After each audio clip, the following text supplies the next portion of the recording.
good night, guys. Alright, sorry I'm late, guys. Nope, we're all good. Thank you. You're on the live stream. I was totally recording that. You are on the live stream. Bye. It is definitely hard to do a live stream at the very end of the day. Because if any of you have ever worked in retail, you know customers are not quite ready to leave right when we close, and that is fine. Bye, guys. Have a good night. Bye, guys. So yeah, just making sure all the staff's heading out. Hi, Joel. Okay. I bumped up the weights on the softy tank today. To clarify for anyone who sees this later, Joel is talking about juvenile cuttlefish. We do not have cuttlefish. I've definitely seen cuttlefish eggs that hatch in your tank as like a tank trend for a little bit. And that was last year and I haven't seen that since. My guess is that was not a successful trend. Occasionally cephalopods, like, you know, cuttlefish or octopus, octopi I guess I should say, become popular in the hobby, and then people find out that they are not a great idea, and that fades away, and then people forget that it was a bad idea, and then it comes back into the hobby. I do not recommend them for many reasons, but I don't need to get into it now. We have these cute little green blastos here. We have a whole bunch of Duncans looking great. There's some clove polyps there at 87. There's one of our little mandarins that's for sale in the back, scooting around the disco mushrooms. So just a FYI, the mandarins are all now for sale. Still, if you take a baby mandarin and put it into a really big reef tank with aggressive eaters, do that at your own risk, just because they might outcompete it. Obviously don't put it in with a fish that's big enough to eat the mandarin, but also if it outcompetes the mandarin, you're gonna have a problem. We have some hairy rhodactis mushrooms in here, which is fun. The GSP and the Anthelia is not opening up well. Those softies just do not like our tanks. And over here, this leather, this toadstool, is looking great right now. We have a devil's hand leather that Peterson's cleaner shrimp is hanging out on. Look at all the Peterson's cleaner shrimp. They're so cute. They look like little glass shrimp. Oh, hello. That one's coming to say hi. Or little aliens. I love them. This toadstool right here is actually fine. It's just shedding. Came into a new tank and decided to shed right away. There's some Kenya trees. We have two green Kenya trees and a purple Kenya tree. Now I forgot my filter, so I can't show you them with filtering out the blue light, unfortunately. We also have some photosynthetic gorgonians. I love them. I'm so tempted to buy all three of them. Photosynthetic gorgonians are not super colorful. Like, people think of them as being bright blue or bright pink or bright orange. Those are the non-photosynthetic ones, and they're so difficult. You need to basically be dosing live phyto and a bunch of other like foods into your water column all the time. I don't like having them in the store, so we have the easy photosynthetic ones. I have one of the, like that middle one, that really wispy one. I have one of those in my reef tank at home. It is huge now. It grew crazy big in a year and a half. And it's like my favorite thing in the tank, even though it's brown, just because of how flowy it is and how I can just tell it's happy with the polyp extensions. It's fluffy. I love it. These plate corals are looking amazing. These three toadstools are all sold, so I need to not show you those. But we have some cool rock flowers. Look at the rock flower colors. They come out without the filter. And the sexy shrimp. There's one of them. Wait, look at him waving his little butt. He's so cute.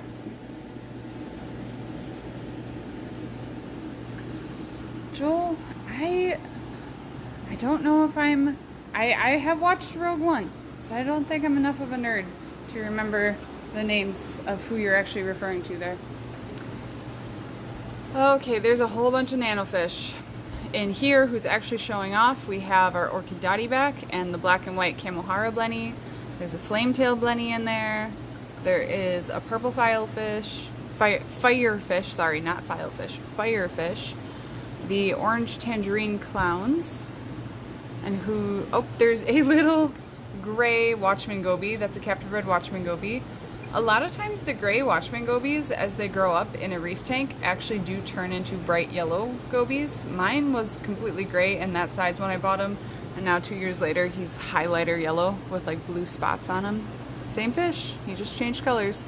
So I do believe they will color up.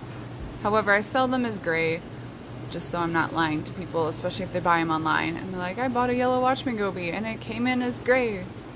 That's frustrating for people, obviously. There's also a yellow or gold neon cleaner goby hiding somewhere in there. I think there's actually 3 hiding in here somewhere. Who else is hiding in here? A red stoplight cardinal, who's going to be super shy and hide, of course. In here, oh, he's coming out. There's a little sunrise dotty back. Look at him. He's bright blue and yellow. Blue is a rare color in saltwater. I love it. Look at him. Dotty backs can be jerks. Be careful with dotty backs. Add them last. The sunrise and the orchids are definitely known as more docile ones, but they still have a big attitude. Neon dotty backs are the worst. I have a neon dotty back.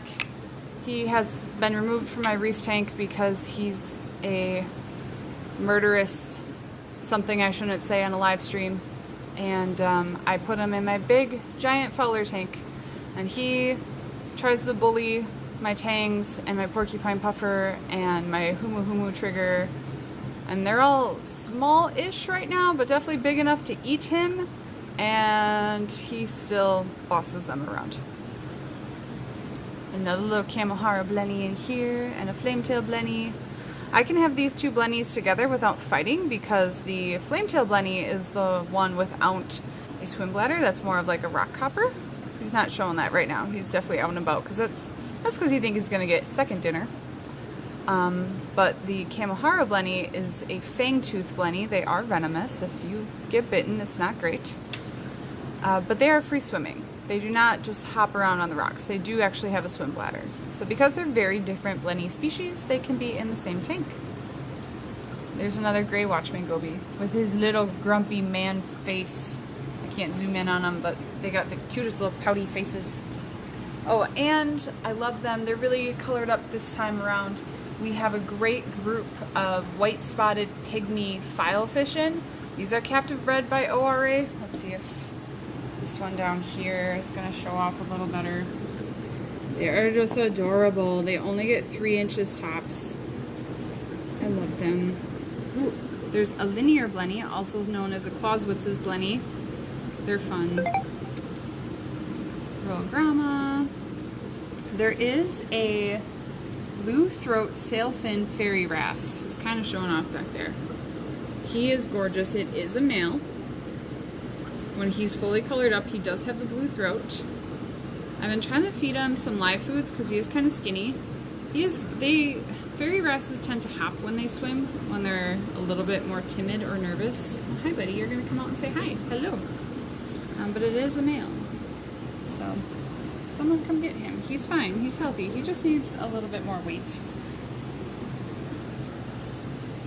Still have these cute flame back angels and some domino clowns. Or a domino clown? Are you the single clown? Are you even marked? You're not marked. Were you a clownfish divorce and you got put in here? I think this was a clownfish divorce. He is not marked. I've actually been having some issues today with finding fish in these tanks that are not marked. You are now the second one. Technically third. I found the remnants of a fish that all the fish were tagged that were in there. And I'm just like, who is this one? Who is this dead fish? I don't know. Oh, the Yasha goby's out. Hi, cutie. Okay. Another little clown. Who is also not tagged. What am I doing, guys? Are you another clownfish divorce? Why are you in here? Almost all of these tanks do have a mandarin that's fat enough and ready to go. There's another fangtooth blenny, but instead of the black and white, this one is known as a striped blenny. Bet you can't guess why. Sometimes the names make sense. We have 2 Helfrichies left. One has sold, so you can't get a trio of them, but we do have a pair. I have a pink skunk clown back there.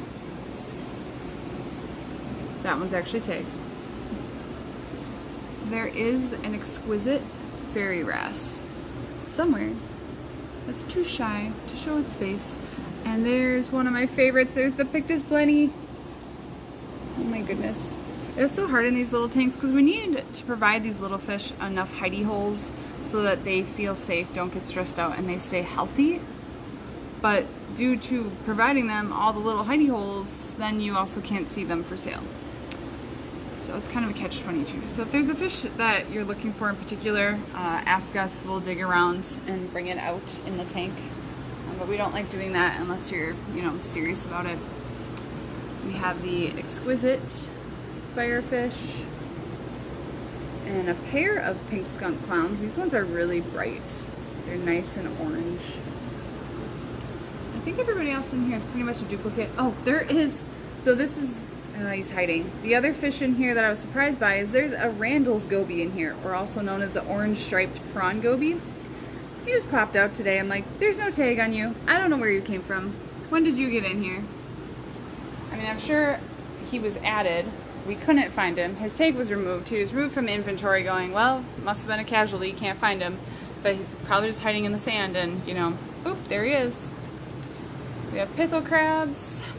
There is still that pair of fire shrimp. Also a very elusive pet. Unlike the cleaner shrimp, the skunk cleaner shrimp are just so friendly and always out and about. That's why I honestly prefer them. I think the fire shrimp are prettier. I really do. But man, the skunk shrimp are just in your face, and I love that. You're not going to wonder, like, do I have them in the tank? Are they still alive? They're just going to be right there.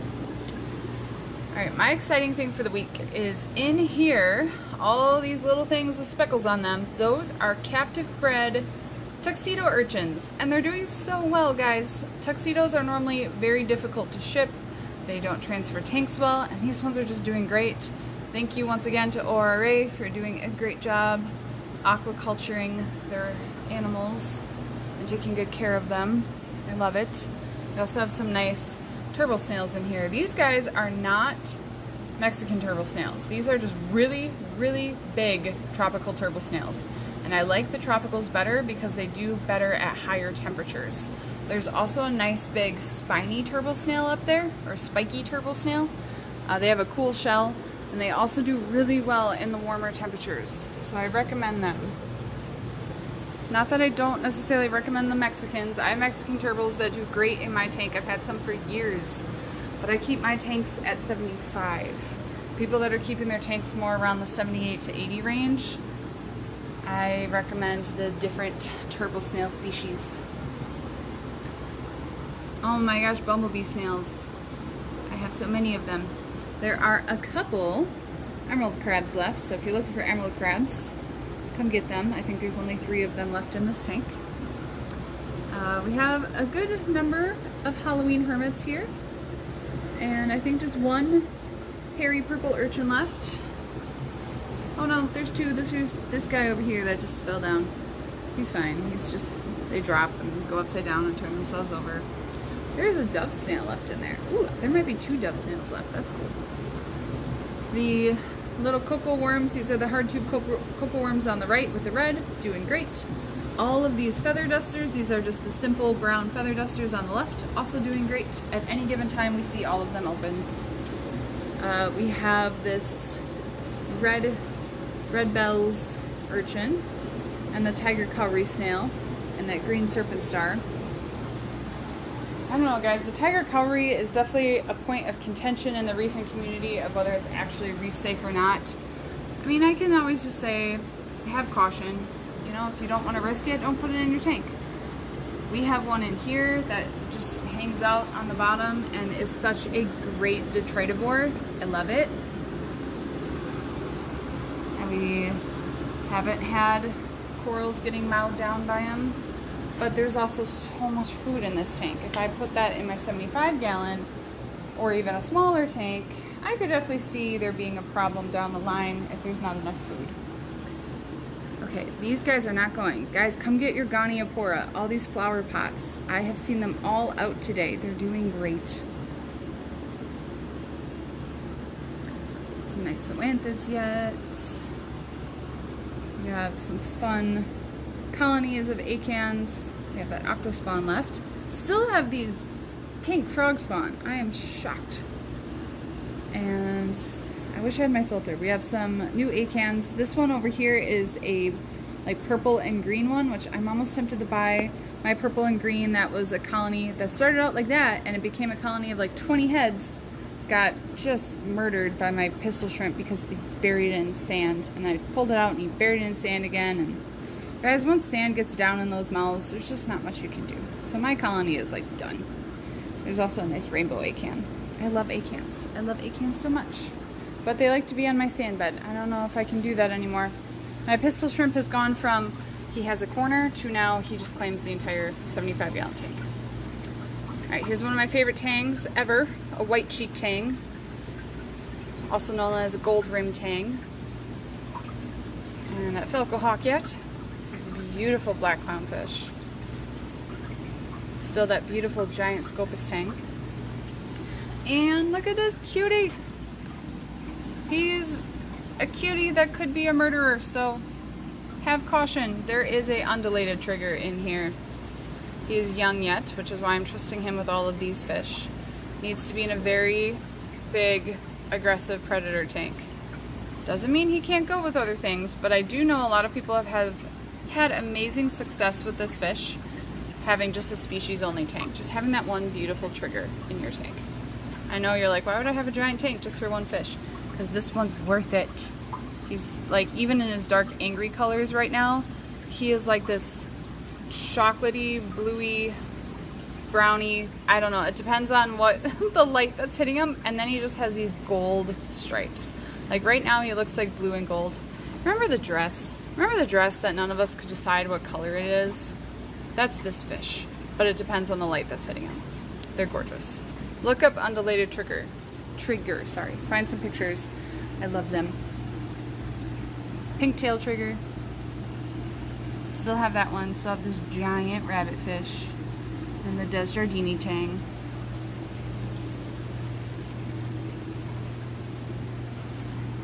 This little eel is eating so well. Same with the humu humu. Look at the weight the humu humu was put on. He was skinny at first. Look at how fat he is now.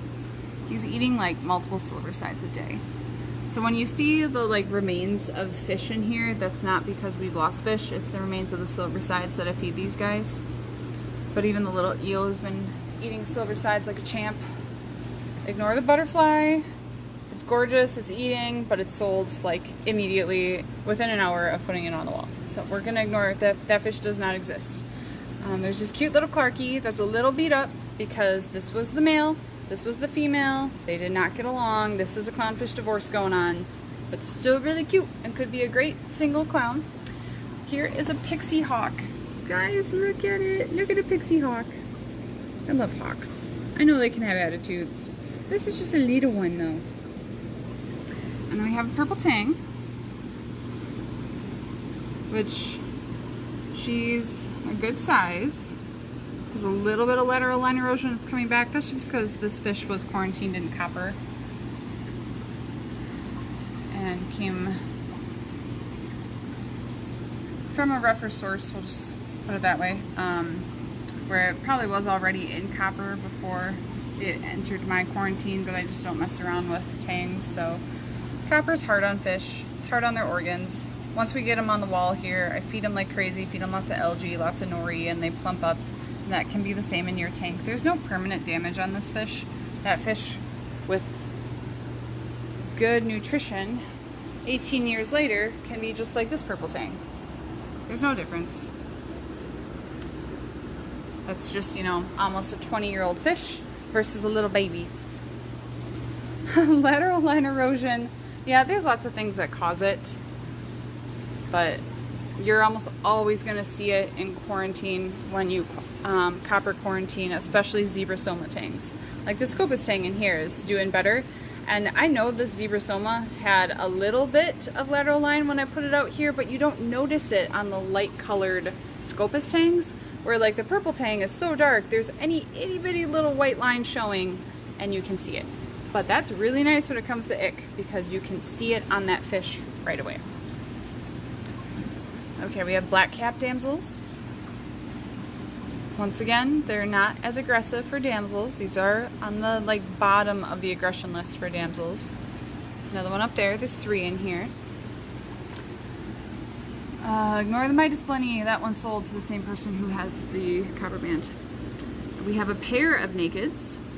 There is a diamond goby, the sand sifter that everybody wants, but nobody can keep in their tanks. Like literally, Fort Knox your tank if you want a diamond goby. Like there's one night this was open like just that itty bitty crack, and the last diamond goby that was in this tank was on the floor in one night. So don't mess around with those fish. They need a tight lid. The rabbit fish I brought out the other week are doing really well. Look, you're so friendly now. They just take a little bit of time to warm up and get used to the tank. Oh, scorpion fish. Yes, I will show the scorpion fish. How are we doing on time? We're doing fine. Tailbot damsels. Some itty bitty little clowns. We're gonna get a new clown shipment in at some point this week. I'm not sure which day yet. Hippo tank sold. But we have a pair of Miss Bar clowns. You know what? I bet that domino clown was just one of the Miss Bars that was getting its butt handed to it, and we put it in that tank. Ross, correct me if I'm wrong. I think that's why he's in there. But he's got one spot, so it looks like a domino clown. You guys can get a domino clown for the price of a Miss Bar. We're talking like a third of the price. We still have that bicolor fox face that was just out, and then I showed up and decided to hide. A whole bunch of lemon damsels. Okay, these are not as nice as our like black cap and tailbot and Springer Eye damsels, but they're not terribly mean. Just put them in a big fish tank. Like, have them with the big guys. Don't put them in with the little guys. You can have a school of them, but they're just beautiful, bright yellow fish. We also have 3 chalk basslets. Chalk basslets are not common. They are really, 1, difficult to find, 2, difficult to get through quarantine. So if you've been looking for chalk basslets, I would jump on these guys right away. Like, go buy them on the website, like right now, because they're going to sell fast, and I can't guarantee the next time I will have them in. There's another pygmy hawkfish, but this one has its light colors on. Oh, look at you. You're so cute. So that is a pixie spotted hawk. So cute. Alright, no one's new in there. No one's new in here. This Tamini tang is getting so big and fat. Alright, in here, let's see. Oh, I see him. I see him in the back. Okay, so the scorpion fish, just as a disclaimer, if you're interested in one, they are great in little nano tanks. They are great in macro tanks, but this guy is only eating live food.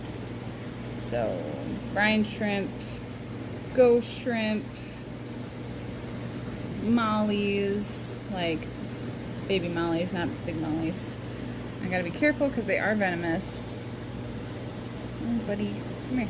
He's like, no, I don't want to be in the front. There's a scary thing in the front. Anyway, this is a pygmy spotted hawkfish. There we go. Look at him. He's gorgeous. He looks like he has a bright red mask over his eyes. And I know you just want to go hide. I'm sorry. I'm sorry I bothered you. Alright, I'll leave you alone now. Poor little baby. Stressed him out. Normally I don't put my hands in the tank during live streams, but he's worth it. So that is a yellow spotted dwarf. I keep saying pygmy. Dwarf scorpion fish. Come on. Come on. Yeah, and we'll add the venomous warning right there.